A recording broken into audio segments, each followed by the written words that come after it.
So you guys are going to witness the first episode of Technocracy, looking at the history of programming. How did it come about, and how did tech come about? So how did programming come about? How did it start? Who is involved in it? And what are the kind of the goals behind people who promote technology and programming and whatnot? Because it helps people, including programmers like yourself today who are watching, to understand where this thing came from. Where did it come from? How did it start? It gives you a good foundational premise of why this field exists in the first place.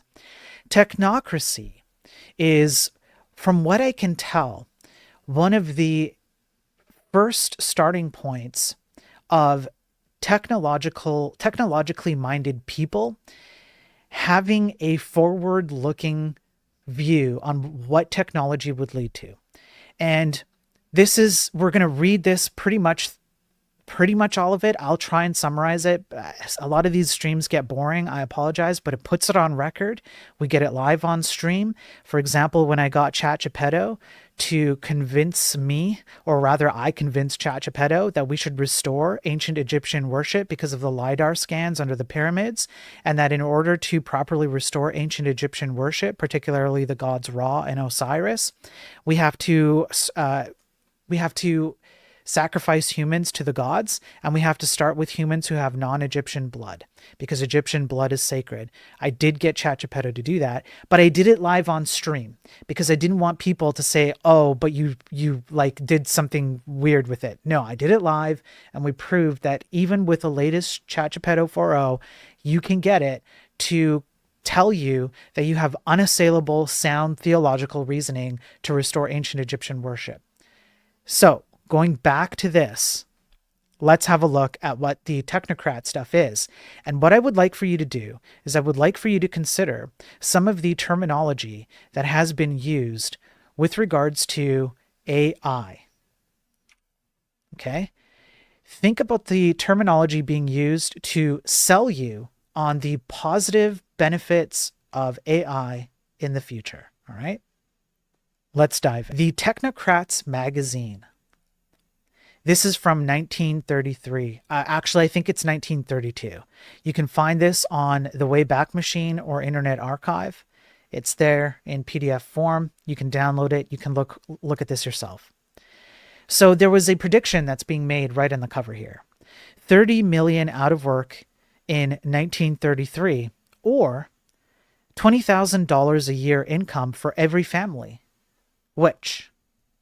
And you can see that the machine is being used here to circumvent the current political system as insinuated by, the Capitol buildings here. I believe that's the insinuation here, right? And so you can already get a sense of what these people believed. And we'll go into who are these people and what they believed and how they felt about the future of technology at the time. And again, I want you to map onto that what you've heard about AI and what AI hypists are trying to tell. Explaining Technocracy, a revolution without bloodshed. And so here you go. Okay, there are some very interesting things that give you insight into how people thought about money. It's absolutely bewildering how many overlaps there are to today's societal problems within these articles, and how many. Anyways, I won't give away too much. So here you have taxes, you have Congress, and it's giving away measly pennies to the people who are begging for money, right? Uncle Sam hasn't enough gold dollars to satisfy everybody, but the technocrat promises enough energy dollars to give everybody the equivalent of $20,000 a year in 1932 money. So account for inflation and buying power. That's a lot of money. Right? And so you can see that you have a robot that holds Zeus level electrical things here, and it's giving energy bucks. Now here, let's zoom in on this. When hunger pinches, thousands of the distressed turn to Washington, as have these resting hunger marchers, in the pitiful hope that money and food will come from a Beneficent Uncle Sam. Entire communities sometimes resort to script money, as shown below, when gold-backed dollars become scarce. Okay, and so this is an example of the kind of things that people had to do at the time in order to get by. The energy dollars of the technocrat differ from script money in that they are backed by the definitely measurable energy output of men and machines. And so it talks about the introduction to the entire premise here. Technocracy is a method of scientific procedure in government. This continent has no cause for gloom or fear of chaos, but we must face the inconvenience of change. Trends mean that people are going to be unemployed. That's what the opening salvo was about. And the amount of production outweighs the amount of consumption, for example. We'll get into that later. And you can have an unemployment greater than the amount of resources available on the earth. And so you can take technological control, and technological control will solve this. So you have our present system is based on gold, and its value in terms of purchasing power varies. 1929, this was the purchasing power, a small bag of money, and in 1933, it's much bigger. Technocracy would have the currency stand for energy units, which machines can create lavishly for everybody, and whose value could not fluctuate. So the idea here, you can already get the concept, right? Do you see any overlap already between what the AI promise? And so we continue. A bloodless revolution. No, this is real. This is real, one allergen. This is a very real thing. 100% real. This is not fake. This is not generated. This is, again, on the way back machine. You can't even access this correctly. I will tell you this much. This group currently exists today. And I am building up to that. It's going to be a slow burn. It's going to be a slow, long burn about how this group still exists, in what form, how they're still manipulating the software industry in particular, but also governmental entities and so on and so forth. There is a lot to cover here, but this is a very real thing. This is about the earliest thing that I could find that is an interesting entry point into this entire world. Absolutely, absolutely real, okay? So it's a bloodless revolution. So the technocratic movement talks about a future where the unemployed revolt, half of the population is dispossessed of homes, unemployment doubles and triples, and debts are repudiated. The reason why? It's because the governmental systems do not have sufficient ability to manage like financial things, right? And so they bring up the fact that technological movements have made huge positives that could be further leveraged. Up until the past 50 years, our methods of social regulation and government suffice. Now, one machine after another has been or is being perfected to take the place of the programmer. Worker. Huge ditch-digging machines are in operation to take the place of not a few hundred, but a few thousand men at a time. Adding machines more accurate than human brains and many times faster have taken the place of bookkeepers and can multiply, divide, and subtract in an instant where hours of labor were formerly involved. Does this not sound familiar to anyone? Tractors and gang plows can till a vast farm in a week, where a small army of plowmen were formerly employed. Automatic telephones are displacing telephone operators, as it is possible for all manual labor to be removed from the process of carrying out telephone connections. Automobiles can be built by a handful of men, where 10 years ago, hundreds were required. An entire home can be assembled and quickly bolted together, replacing the workmen who formerly spent months laying brick, putting on plaster, and shingling the roof. An endless list showing how machinery is displacing manpower could be presented if further proof were needed to show the menace of the AI machine age upon us, upon the present economic system. It's obvious that it's only a question of time before AI replaces everyone. And so the technocrats try and tackle the problem. And what they do is they look at how you're going to take the energy output that humans can create, that machines can create, and essentially assign them systematically across the needs of an entire society. right? And so they talk about things like food and whatnot and all that stuff, right? Okay. What they boil this down to on this page is that essentially there is an energy valuation. And so here's the critical piece on this page. Technocrats claim everyone has an energy valuation. Everyone is capable of expending energy, whether by brain work or manual labor. Under the present system, we exchange this output of energy in dollars, and if no one requires our energy, we do not receive dollars to spend for our living. Instead, then, of obtaining dollars, technocrats propose that energy be exchanged for certificates, and that all work be divided so that each person has an opportunity to expend energy and obtain certificates entitling him to a share of the country's wealth. And so this is where the $20,000 a year comes from, because what they do is they extrapolate the amount of energy that an average human is capable of producing, and they forward but backwards give you the money for that. So they'll look forward at what a human could do in terms of energy output throughout their whole life, and they'll say, well, we can basically systematically determine that because everything is a systematically determined closed box quantifiable system. So you as a human are a closed box system. You have an average energy output. We can run with that and give you the amount of energy bucks that would be required for you to live your whole life out based on the energy you could produce. And we'll just do that trade. We'll get you to have that universal basic income and energy bucks. Technology will allow you to prioritize your energy output to things that are worth putting your human energy into, and machine energy will offset everything else because machines can do things smarter and better and faster. So why would we get humans to do it anymore? So now we have to balance the scales, right? And so this is what they talk about here, the new gospel, which is a theological term of technocracy in cartoon, poverty, depression, etc. And so, you know, they essentially just trash talk the current economic system and all of that. And we'll go to the page, but you can see, for example, this is a real picture from Chicago. They talk about Chicago a lot. I believe they talk about New York quite a bit. We'll see pictures there. But this is what would be considered squalor, right? And so this is how people lived. This doesn't look that great. I'm going to be honest with you. People definitely had it rough. All right. Let's not kid ourselves. When you look at a picture like this, you know, this is a real human being with two real human beings who had to live in this tiny place. Real stuff.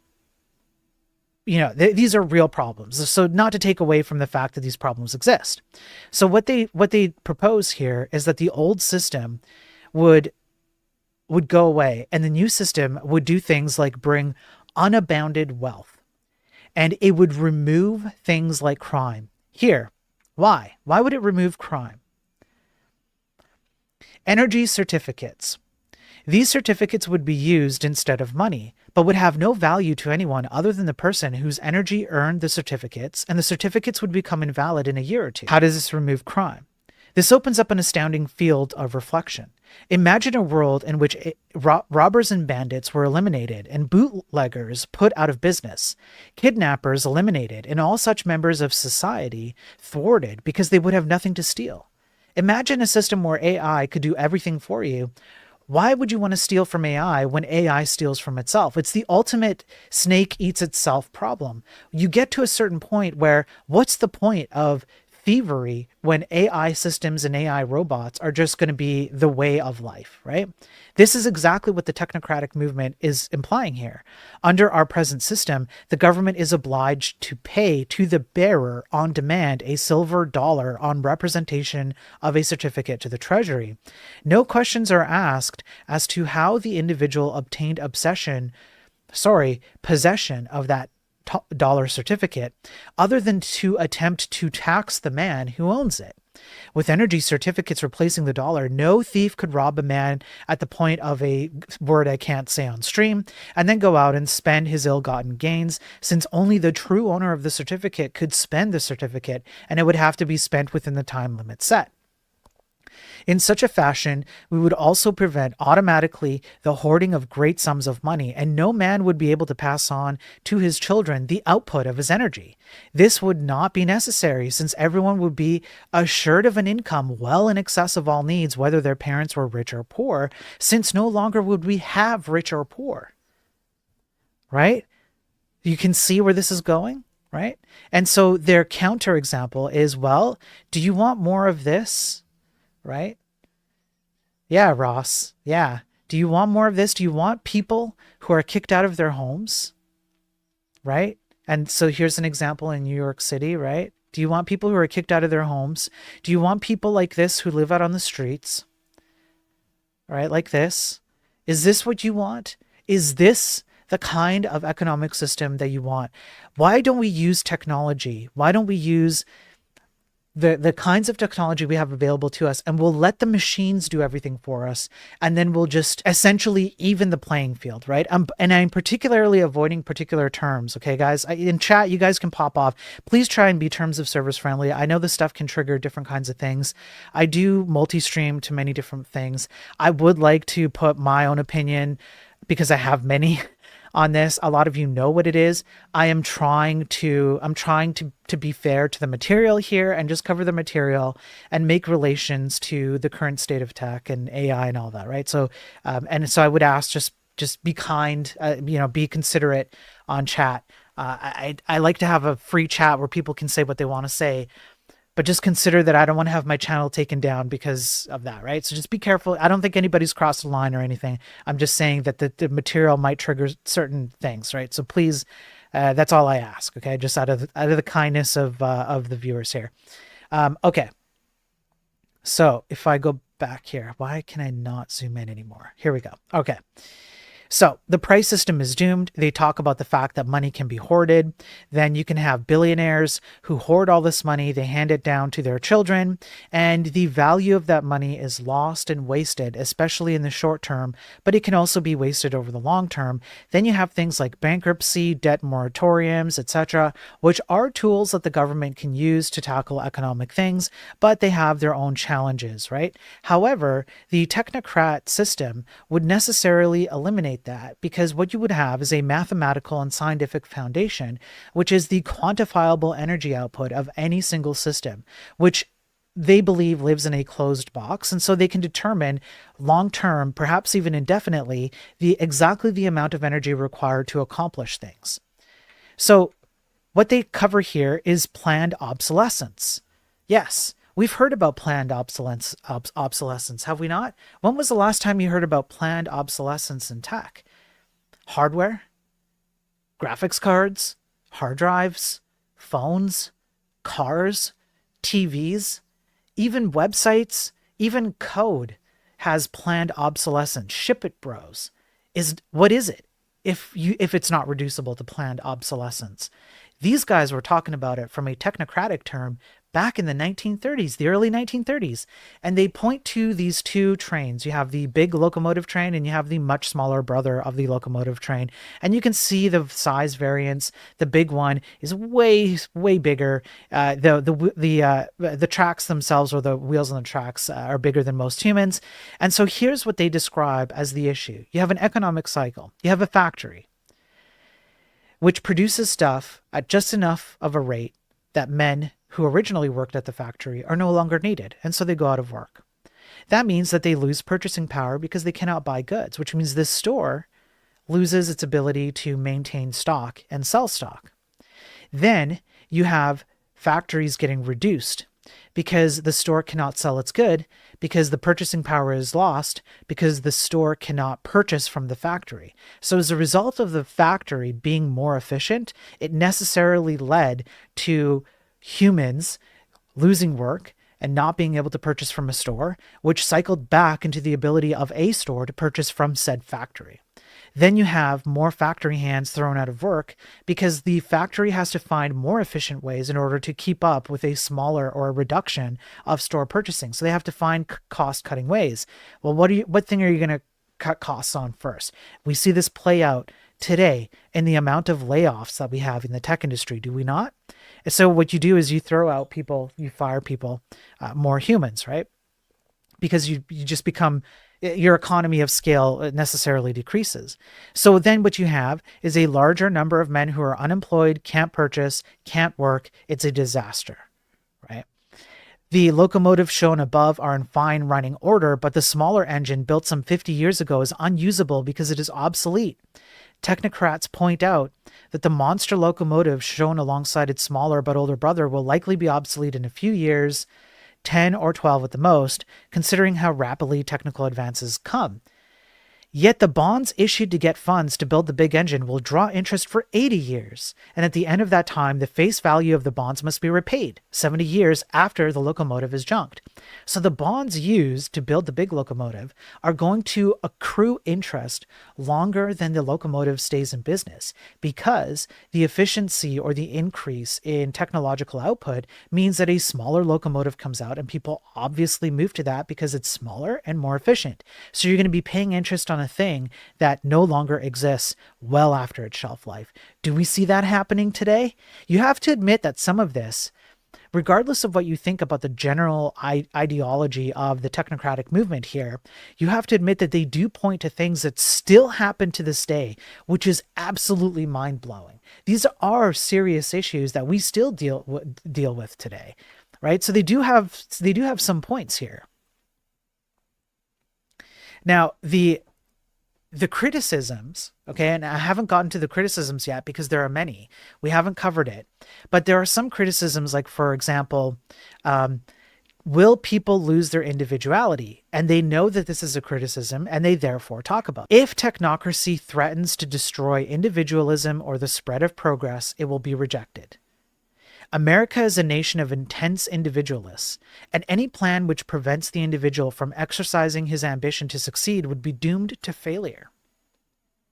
This is one of the most difficult problems with technocracy. This is one of the most difficult problems which technocracy would have to work out, but technocrats declare that it can be done by rewarding the expenditure of energy with energy certificates, the exchange of which could be enjoyed by that individual, winning extra recognition during his lifetime. In other words, they don't have an answer. They don't have an answer to the fact that individual people necessarily have certain things that they outperform other people on. How do you account for that? How do you incentivize these people to put in that extra effort that everybody would benefit? And so they go, well, if that happens, I guess then we'll just stop, right? And so these are the things. I want you to, again, put on your AI hypist hat, your AI salesman hat. These are the things that machines replaced at the time. And I want you to consider all the things that AI has replaced since it came out that people point to as like, well, you can't put it back in the box, bro. One more model, bro, and we're all out of business, bro. Bookkeeping machines equals unemployed office workers. Steel houses equals unemployed carpenter. Automatic car loaders equals unemployed, I want to say stevedores. I'm not sure if that's the correct pronunciation. Photoelectric fire extinguishers equals unemployed firemen. How did that play out, by the way? Do we still have unemployed firemen hanging around, wishing they could go back to the 1930s, right? Self-serving vending machines, unemployed clerks.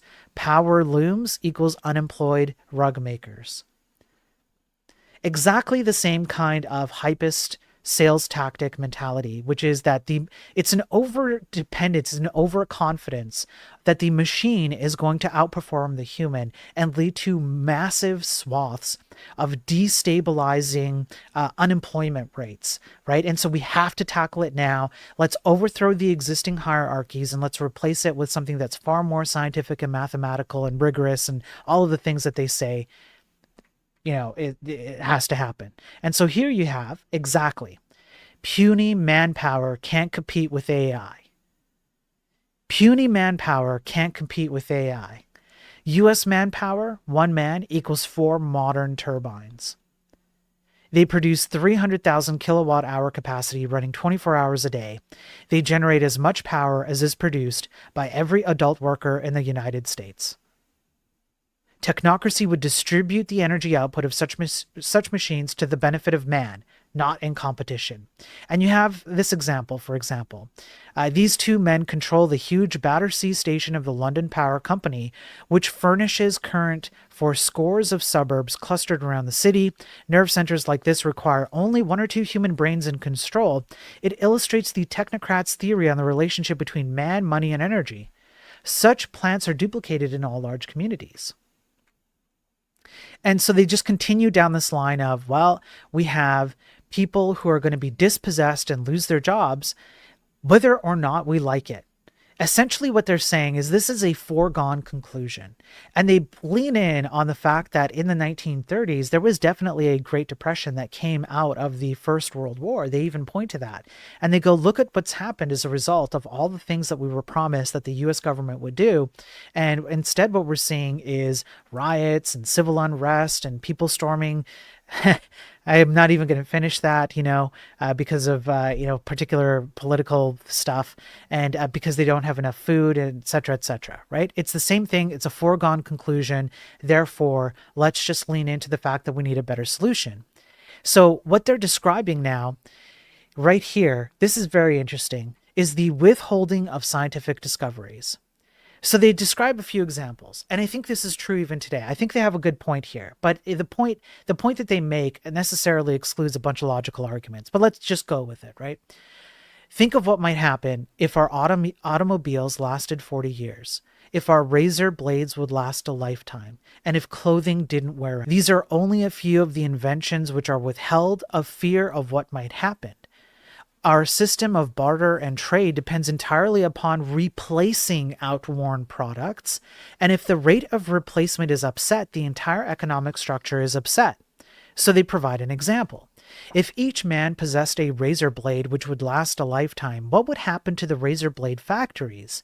In a couple of years, they would have produced enough of the new type of razor blade to last the country for a generation, and then another horde of workers would be thrown out of jobs. So this is the foregone conclusion argument, which is it's going to happen whether you lean into our form of machine dependence or not. We're just going to be outcompeting ourselves because machines are going to outdo us at every level.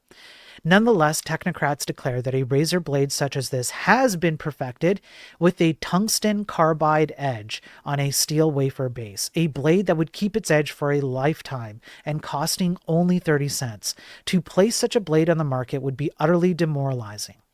And then they present this one. This one's interesting. Television to replace theaters. What do you think happened? It's been known for some time that a television set has been perfected which would easily empty the theaters of the country and wreck one of our largest industries.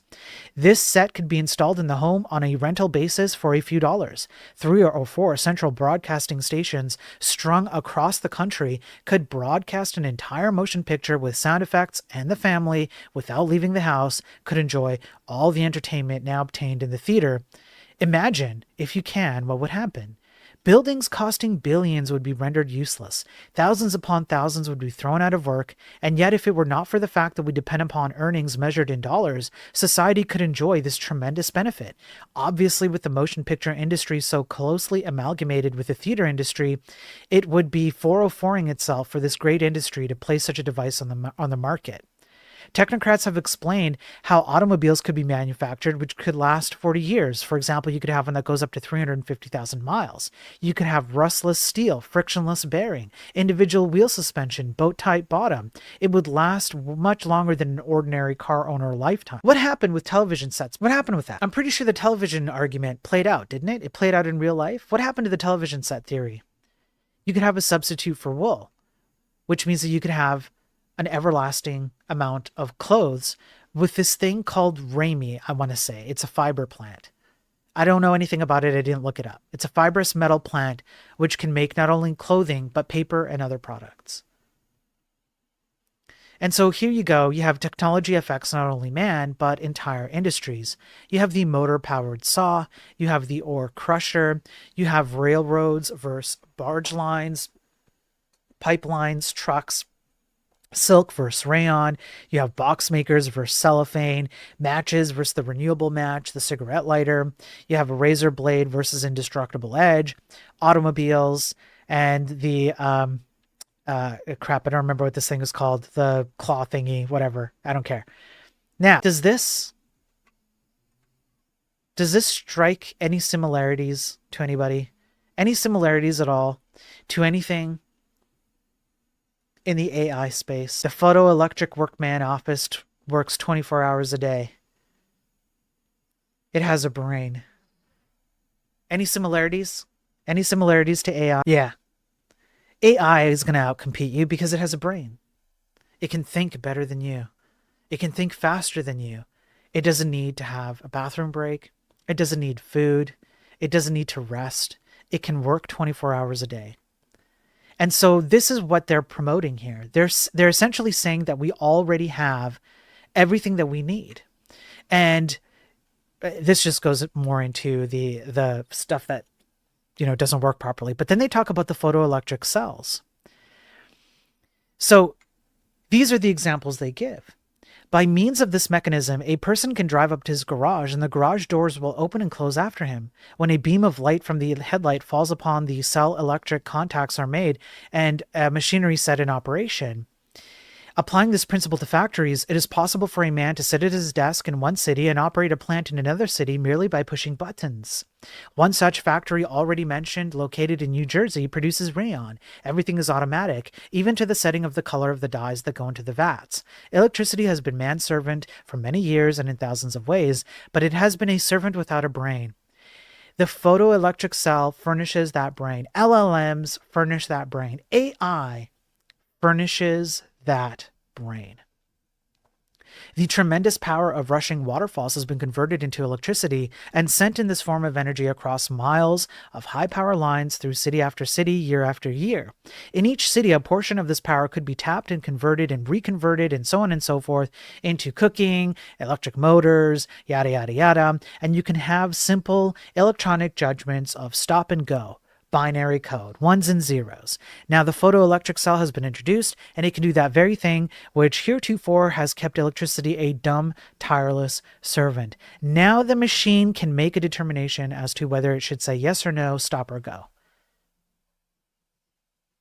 You can have a robot inspector that can inspect the output of a factory.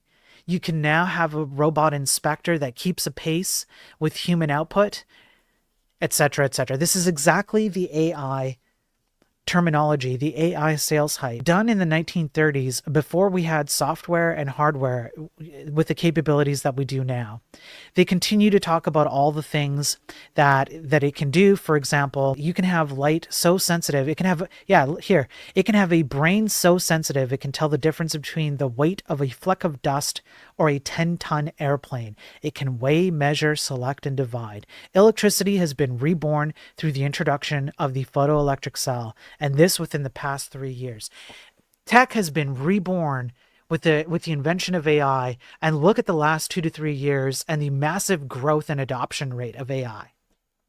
Mail is being sorted in Cleveland post offices without the aid of a human mind. Cold storage plants are rejecting old and stale eggs before committing these farm products to the cold vaults. Ships are being steered by the photoelectric cell. Trains are being dispatched positively and without possibility of error. City lights are turned on schedule via calendar. Elevators are run. Everywhere we see a machine with these photoelectric cells, magic, miracle, God tier level stuff, right? This is why I brought up the, one sec.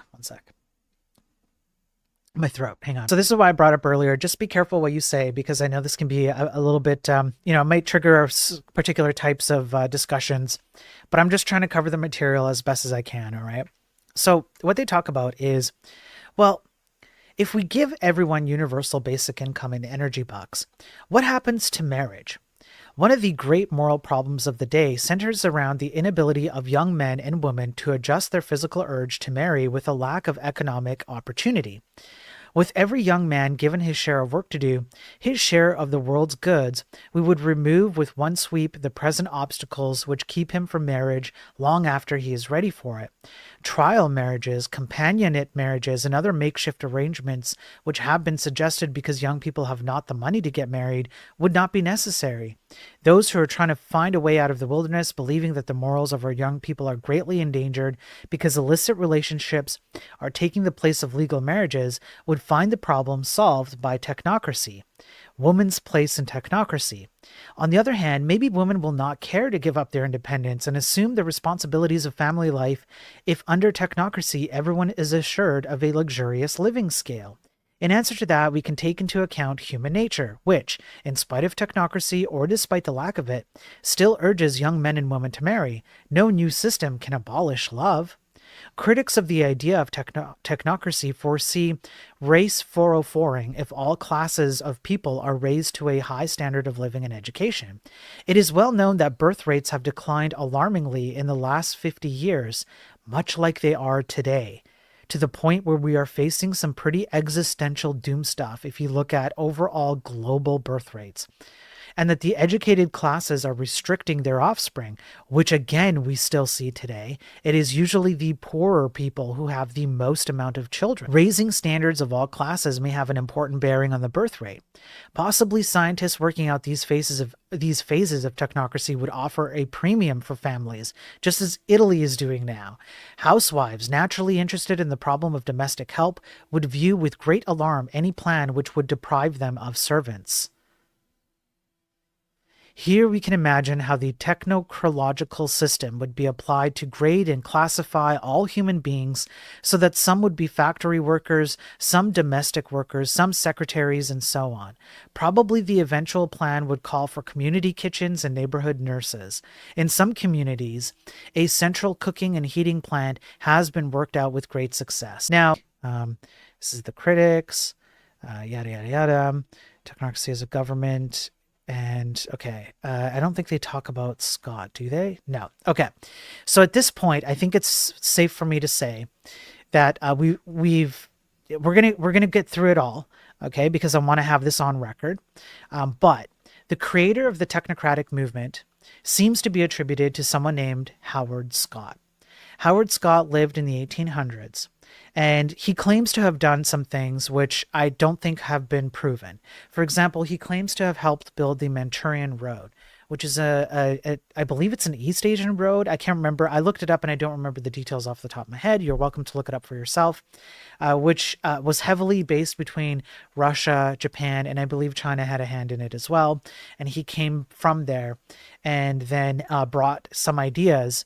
And if you look at we'll look at this later, but if you look at the symbol for the technocratic movement, even today, you can see that it has an origin in some of the belief systems that someone would be exposed to if they had the experience of Howard Scott. Not only that, but you can see how some of the terminology here would also come from one of these nations in the 1800s that would have particular belief structures that we still battle today. You guys know what I'm saying. I'm being, obtuse, on purpose, right? But you can kind of see now how these things start to map on when you go look at the creator of the technocratic movement. And we'll get into Howard Scott and some of the lines that have led into technological movements and why this leads into current day software, programming, AI, all of that stuff. Again, this is a slow burn, so it's going to take a while, but we'll get through it. So what they have here is a portion where they talk about an end to crime. And we already have talked about why they think that there would be an end to crime under this movement. Part of so there are some few interesting tidbits that I would like to cover. For example, they do talk about Capone, which I thought was a sweet throwback, right? They say like you wouldn't have people like Capone anymore. Why would you need to have organized crime under technocracy? There would be very little incentive unless you just had a natural inclination to do it. So you can't derive energy certificate value from another person's energy certificate. It's non-transferable. You can't even transfer it to your children, which means that it can't be robbed because it would mean nothing. Whatever that means. They don't really describe what that means in this article. They just say it. It's an assertion that these energy certificates are somehow tied to you. Now I'm going to draw a parallel here. These non-transferable energy certificates, what does that sound like to you? blockchain, Bitcoin. These certificates cannot be hoarded and would be non-transferable. There would be no incentive to rob, right? And so they essentially state that essentially crime would just go away. And then what they do is they draw another comparison on people who are starving and who have to suffer as a result of anyways, you guys get it. I don't need to belabor the point here. Critics of technocracy. So they do talk about the criticism now, just a little bit. Technocracy, this is a criticism that they recognize. Technocracy is old stuff rehashed in new words. I'm sorry, my throat is, I apologize. One sec. Sorry guys, my throat is bothering me right now. I do apologize. DDaver is brings up a good point. You could still be robbed of whatever you bought with your energy bucks, right? Books have been published from time to time, which go into many angles now covered by the technocrats. For example, The Iron Man in Industry, a book by Arthur Pound, which was printed in 1922, put forth many of the arguments now expounded by technocrats. I did manage to get my hand on a portion of that book by Arthur Pound, and essentially it's this article, this magazine, and a lot of the stuff we covered, just kind of like an older terminology, right? So I just felt like this was the best way to get into this topic. Now, let me see here. Yes, okay. Now they talk about this. Paradox of Plenty by Harper Leach, published last year, tells most of the story we are now hearing from the advocates of technocracy, and the same principles have been argued from Karl Marx on down. And so they talk about some of the Karl Marx overlapping statements. Shut up, Johnny. Damn it, Johnny. Too much rat duck. Okay, and so they talk about Karl Marx, for example, as being kind of like having an overlapping set of statements with technocracy.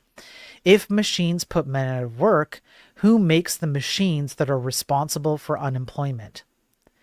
Technocrats reply that of course machines do not make themselves and that men must be employed to make the machines in the first place. But after the machines are put into operation, they last long enough to thoroughly disrupt the present labor plan. It is also true that there are machines, which in turn make other machines, each unit in this chain thrusting more and more men out of work. We'll have AIs that check AIs that check AI. How is this not exactly the same verbiage, just wrapped up in 1930s awareness or capability? How is this not all the same thing that we're hearing today? It's all the same thing. So then what they describe is that there is a way to have this kind of government take over without anybody having to violently revolt against the current existing governments, right? And so they talk about the battlefront of technology, which is like the theater, which is the ability to visually represent films and have people, operate the filming industry. And you have the announcer who kind of like back in the day, you'd have people who would sometimes add their own, you'd have literally someone here who would like talk during the film in order to add to the film. They'd have a script that they would follow inside of the theater and people would watch, all of that stuff. Right. And so they talk about the progress of theater as like a battlefront of technology. And what do we have now? What's the battlefront of technology today? AI and all the things that it does. It used to be Web3. It used to be low code, no code. It used to be, whatever automated, other kinds of automated systems, blockchain, all of that stuff, right? So essentially what they're saying here is that while it looks at first glance like it's a socialist communist movement, the technocratic answer says it's not, because the answer to all of the problems that people like Karl Marx presented are already answered within the movement itself. It's the machine and the energy that will solve the issues that come from this kind of like universal basic income and whatever. So it's a self-solved problem. Again, this is like the fully circular, because it is, therefore it is kind of a thing. When criticized on these kinds of topics, we can see this comes from the Time magazine. In Time magazine, Technocracy is criticized for failing to explain how the price system is to be removed and the system of energy certificates substituted. Time says, how this transformation from dollar economy to energy certificates is to come about, Howard Scott never explains, says he at times, technocracy proposes no solution. So I want you guys to take that.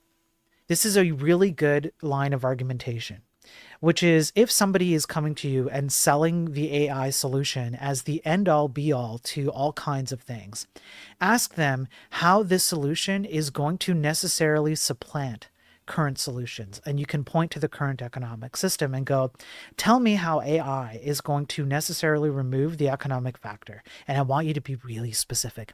Please be really specific about how it's going to overcome this. And most of the time, you will find that they do not have an answer. What they say is it will just solve itself. AI will just do it. AI will figure out how to do it. We're going to put our trust in AI to get us there. At other times, he silences questions with a pontifical belch. In the Business Week, we find Technocracy severely criticized for the statement that we have reached the point where man can no longer shift into new lines of behavior. The publication points out, they say nothing about the constant demand for labor created by obsolescence of business methods, industrial processes, products, and equipment under pressure of changing social standards of living, or the constant shift of workers from the mechanical industries to the service business. Nothing except to condemn it all as wasteful natural resources. They say nothing about the possibilities of raising standards of living and demand for industrial products in undeveloped countries, except to dismiss it as impossible because there is not enough energy available, a strange thing for engineers and scientists to say when they know that any day may see new sources of energy open to exploitation. Finally, they say that whatever substitute is devised for the price and profit system, it must be one based upon scientific control, planned on a national scale, and operated by technical experts. Human nature must have nothing to do with it. Human desires, human behavior must not be allowed to interfere.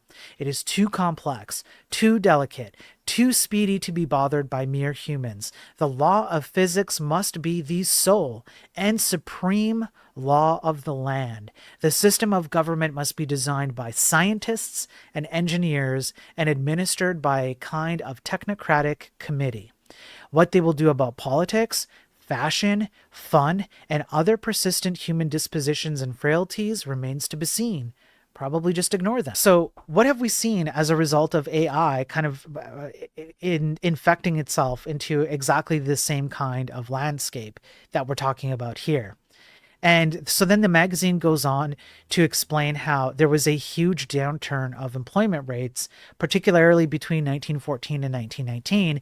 1914 had a good census of workers. 1919 obviously was the First World War, which they just called it the war back then, and or the World War, and obviously it led to the Depression and the downturn of jobs. And so they're stating that like the war itself is proof that energy is the primary doctrine upon which man operates, because what is war but an exercise of energy? And the person who wields energy the most correctly and with the most force wins. And what are the results of that?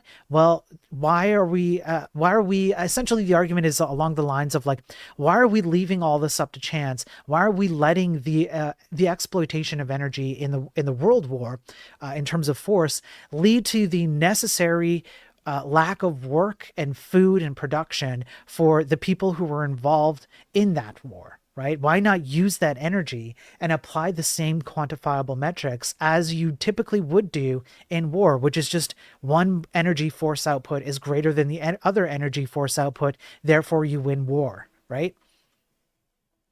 So technocracy as a government, and this is where we get to the end of the magazine. Thanks for sticking it out with me.